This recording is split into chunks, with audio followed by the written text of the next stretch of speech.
Hello everybody and welcome to the second or third episode, I still haven't edited that first one, of Cupid, a visual novel. Last time we left off, we saw Rosa, or last time on Cupid, the visual novel, we met Rosa, or Rosa's not really her name, but that's what we're calling her. We met Catherine, this young lady, this young woman right in front of us, and we met Guilleme, the sire of the place, and we met some very pretentious lady, and last but not least, Mother.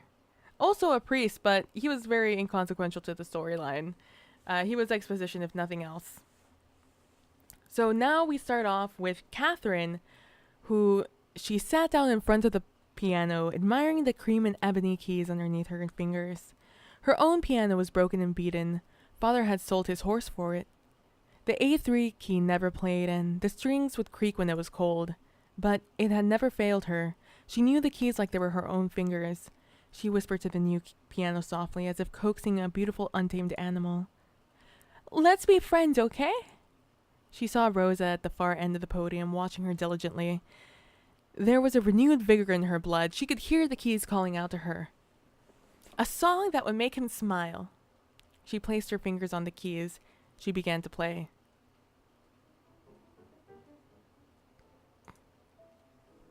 At the ring of the first few notes, it became apparent to the audience that this girl was something special. Here was a little girl, barely tall enough to reach the pedal to the piano, playing as if she owned it.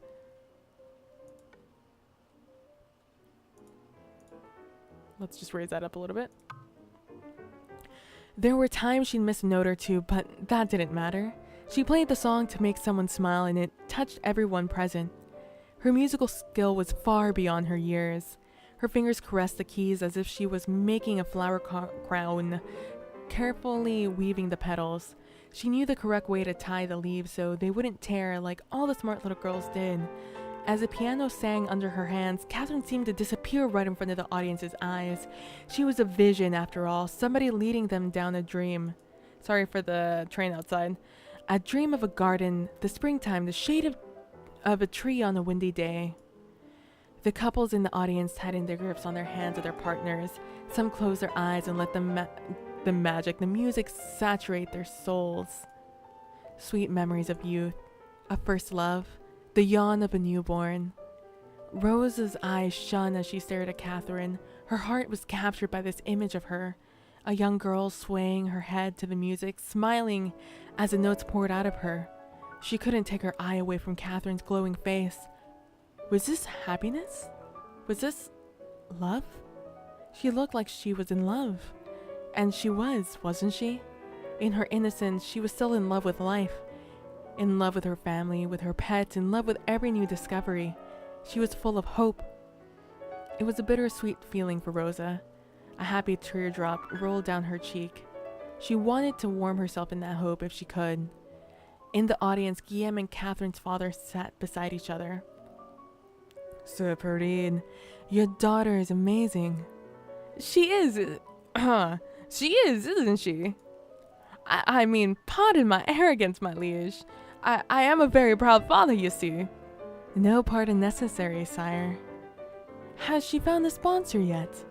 "The Duke of Versailles once spoke to me about it, but we have not made any arrangements." "Then I must steal her away as soon as possible."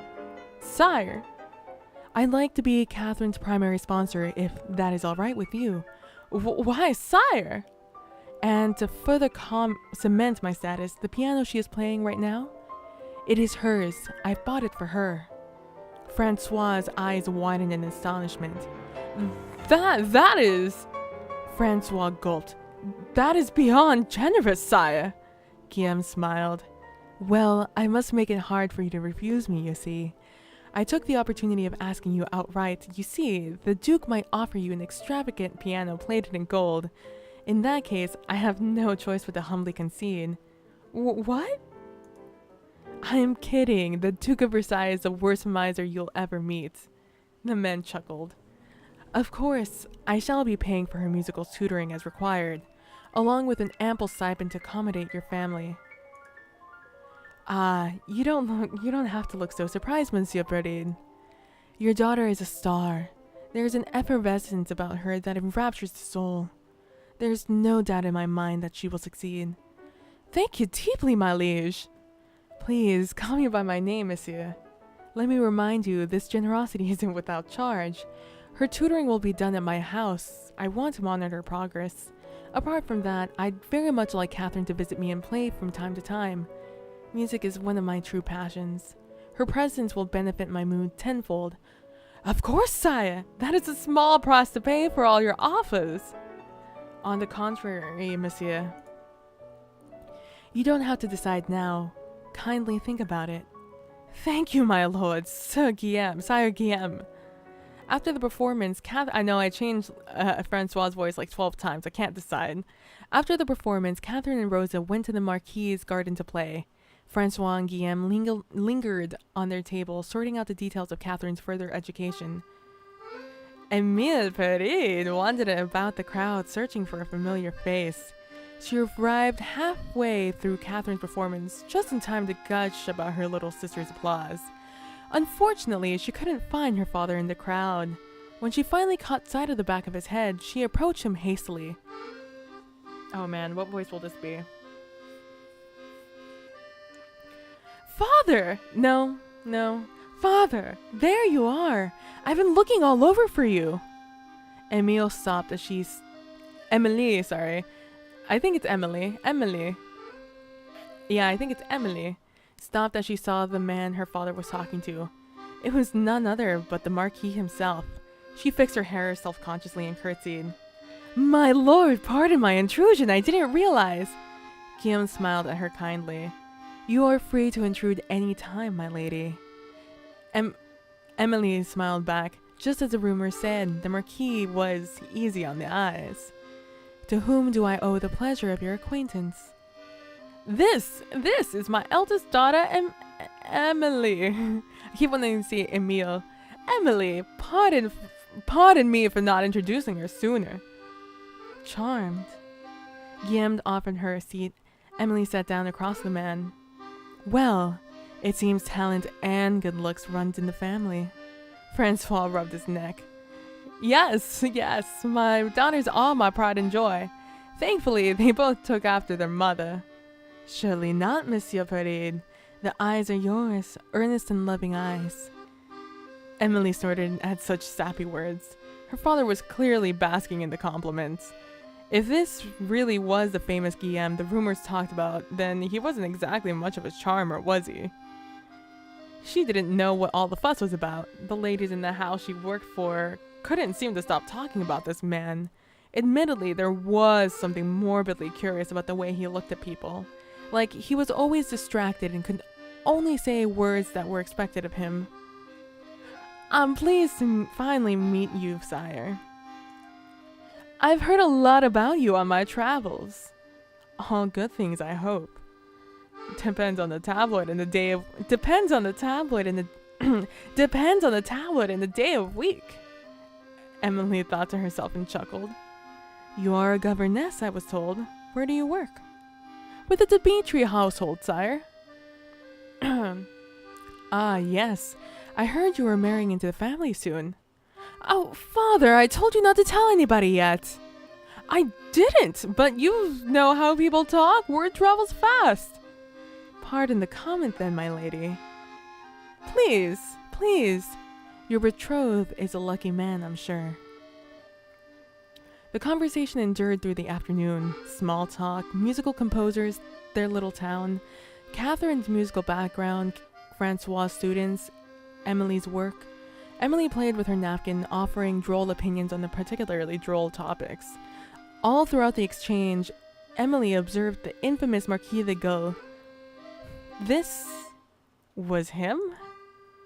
The audacious, shameless flirt of the royal court and tabloids? According to the rumors, he was able to bed both widowed Countess of Devonshire and her daughter at the same time, and even had a tumultuous relationship with the Prince of Garnet. He didn't limit himself to royalty, or so the tabloids said. His latest fling was with an English poet, who they say almost killed him when he was caught with another man. Or woman. At this point, who knew what was real and what blatant lie was made up by the newspapers? She had looked forward to meeting him, and here he was, finally.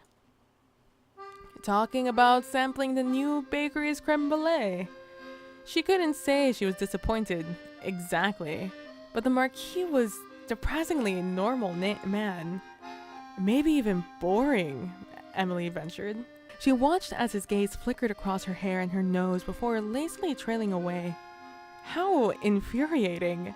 She wondered if he would suddenly say something coy, or insist to dance with her. Just something outrageous.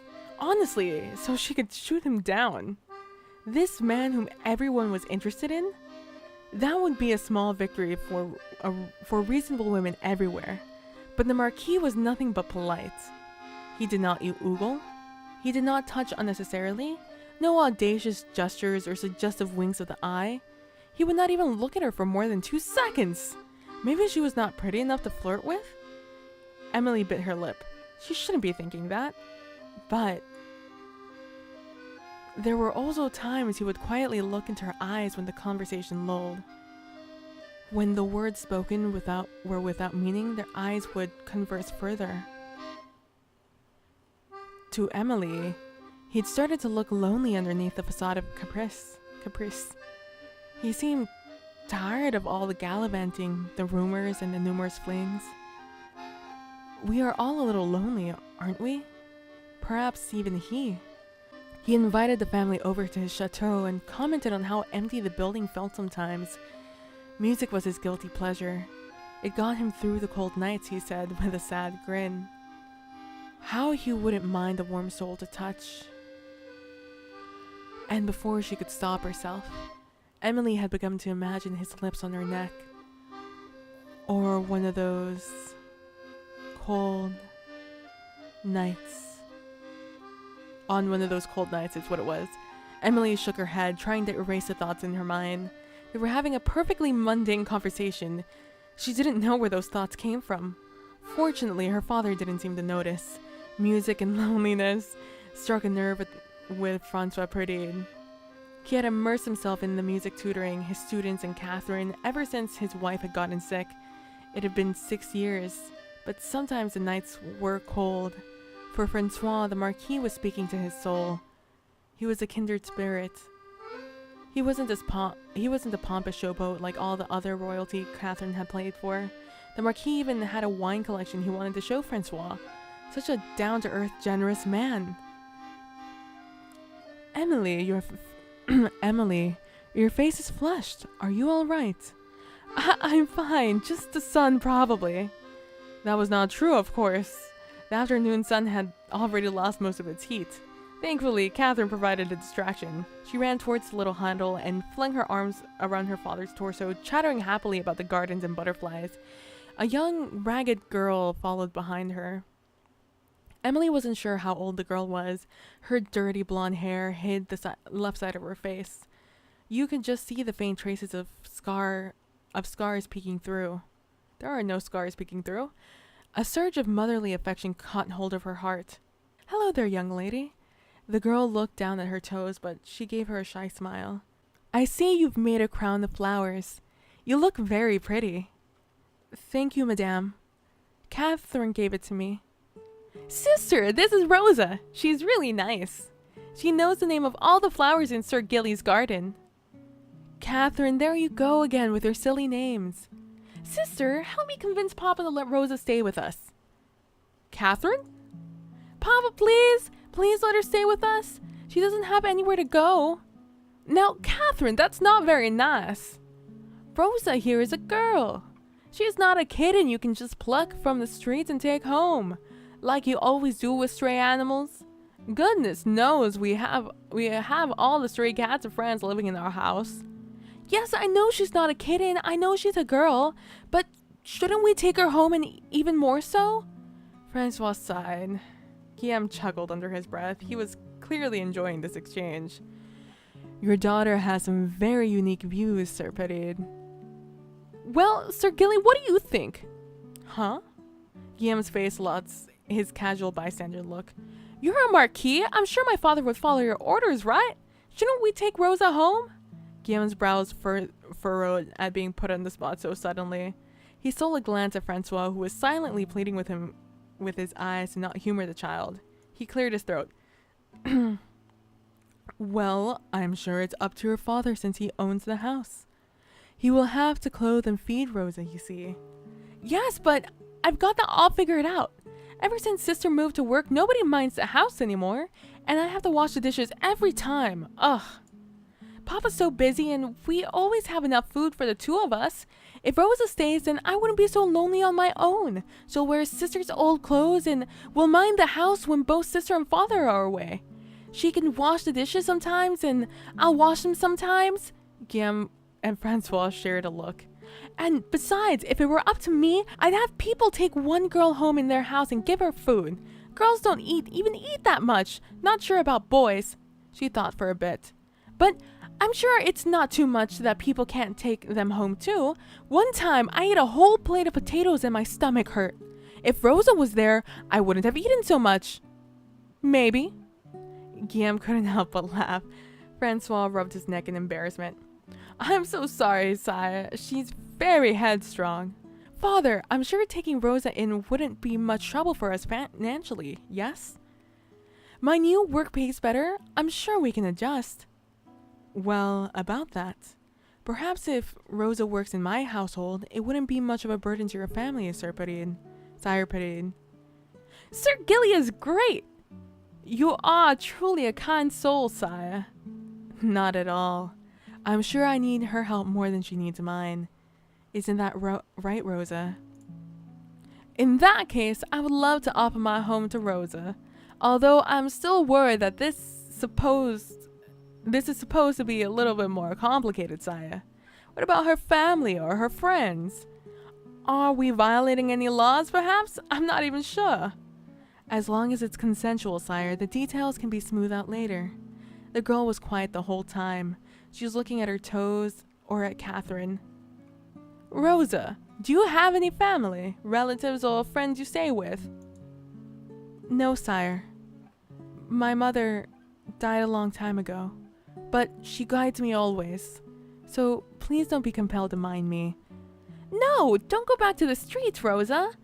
It's September. It's going to be really cold soon. Sir Gilly will even give you work. Stay with us. But Catherine... Francois sighed in surrender. All right. She can stay for the night.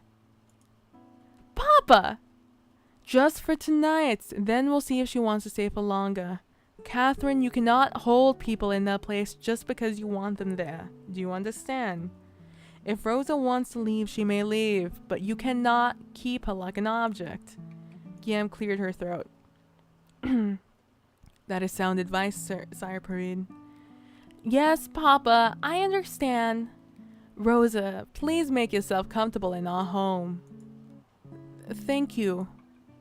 Papa is the best. Catherine turned to Guilleme again. Sir Gilly, don't you think if everyone with a house takes one person home, nobody would freeze in winter? You should make it into law.